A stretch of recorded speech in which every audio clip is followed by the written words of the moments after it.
Gregory with How I Lost Over 100 Pounds and I've kept it off for 30 plus years, where there should be no hesitance in your weight loss and maintenance. Today we're going to talk about whether or not you should date and potentially marry somebody who's already overweight, and also if we can flip this around about if you're overweight. So there's more of a dating question. Now before we begin, if you need help from weight loss, contact me through the Clarity FM link found here in the episode notes. Check out my website, which has hundreds of articles and recipes. Check out my 2 books, which you can find on Amazon. And lastly, if you appreciate my content, there's a link for PayPal. Now, this episode might irk some people. And I'll just do it from the male perspective since I'm a guy. Would I marry a woman if I was in my 20s who was already overweight in her 20s? And you see this kind of played out with the freshman 15. There are a lot of girls, I mean, look, obesity is the biggest it's ever been before, but if you go to a high school, there's still girls that are in shape, and then they go to college and they gain 15 pounds because they're eating, they have unlimited meal cards, and they're partying and they're drinking a lot, all these things. And so, they're 15, 20 pounds overweight. So let's say you meet a girl and she's 22, 23, and she's already 15, 20 pounds overweight. Is that a red flag? Is that a warning sign? And I would tell you, on some level it is, because more often than not, and you can look at your own life, most people don't lose weight as they get older. They just don't.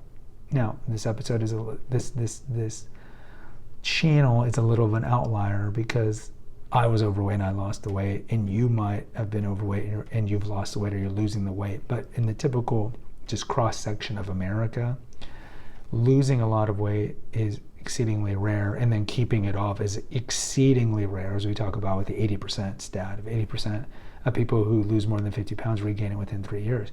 So it's very hard to lose weight and then keep it off for the rest of your adulthood. And so I would say that it is a red flag, because chances are she's just going to gain more weight in her 20s. Yes, sometimes they're going to be overweight, and then when they get married, they're going to be like, you know what, I'm going to get in better shape for my husband, and I'm going to take care of myself. That's pretty rare. More often than not, we know the stereotype is, well, now that I got married, I can let go. And then also you're dealing with pregnancy, and a lot of women don't understand that they shouldn't gain more than 30 pounds, and they just think it's an excuse to gain weight when they're pregnant, and then they give birth, and they're like 40 pounds overweight, and then the second kid, they're even more overweight. So it certainly happens where they just, it's an accumulation, just a kind of an incremental accumulation of weight. So I would tell you, it's weary. Also, the fact that she's overweight is a red flag, because as I talk about here, why are we overweight, or why were we overweight? It's because we have an irregular attachment to food, because we haven't dealt with childhood trauma that is making us have a disordered relationship with food. So we're turning to food to numb the pain and so forth. And maybe we drink too much alcohol, which is empty calories. So if somebody's already overweight, that can be a sign, not always, but it can be a sign of underlying psychological problems. And so if you marry that, we always talk about, like, you have to deal with your own physical health. But when you marry, now it's your physical health becomes hers, and her physical health becomes yours. So if you marry somebody who is chronically ill, has an autoimmune disease, has cancer, is morbidly overweight, is got to be in a wheelchair, that becomes your problem as well. So you definitely want to try to find somebody who takes physical fitness seriously, like hopefully you do.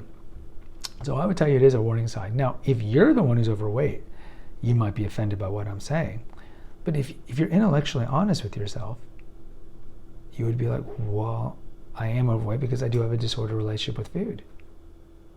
I do overweight because maybe I had some childhood trauma, physical trauma, sexual trauma, I wasn't nurtured, whatever it is. Unresolved trauma that is making me turn to food and self-loathing and all the things that come with it. And so if you're honest with yourself, you'd be like, I could see why maybe a person, a woman, a man wouldn't want to marry me. So you shouldn't be offended by it. Just like for example, and this is not tantamount, it's not a perfect kind of analogy, but if you had schizophrenia, you should be sensitive to the fact and tell the persons that you're dating that you have schizophrenia relatively early. And if they don't want to marry a schizophrenic, you shouldn't be offended by that, because it's a difficult life. You have a shorter life expectancy, you have a higher rate of substance abuse, because paranoid schizophrenics see things that aren't there, hear things that aren't there, and it's very difficult to live that life. And you probably wouldn't want to marry a paranoid schizophrenic also. So it's kind of the same thing here. Like we can't be these snowflakes who are just always offended all the time. I talked about when I was in high school and I was overweight, how I wish, girls would like me and overlook my fatness, my obesity. But then I looked at all my crushes, and all my crushes were regular weighted. So if I didn't find overweight women attractive, why would women find me attractive? So we can't have this double standard at all. So in closing, I would say, yeah, if somebody's overweight in their 20s, they're probably not going to get, like when you see them at 44, they're probably going to be even more overweight. And I think that obesity is a red flag or a warning sign of other issues that are going on. And I would tell you not to grow attached too much to somebody, have an abundance mindset. There's other people, other fish in the sea, and that you could probably find somebody maybe doesn't have as many warning signs and or red flags, and I would say that it is a red flag. And I'll tell you, if you're the one who's overweight, look, be honest with yourself. If you don't fix your obesity issue, you're shortening your life expectancy. You're going to have a higher rate of heart attacks and strokes and cancers, have a higher rate of being wheelchair bound eventually and having rheumatoid arthritis, osteoarthritis, and other things. Why would you saddle that on somebody? It seems kind of selfish. So work on yourself, work on yourself, work on yourself. And that's one of the major tenets that we have at this channel. Guys, post in the comments. Let me know if you agree or disagree. Hit the notification, subscribe, and share button. Until next time, take care, God bless, and pray.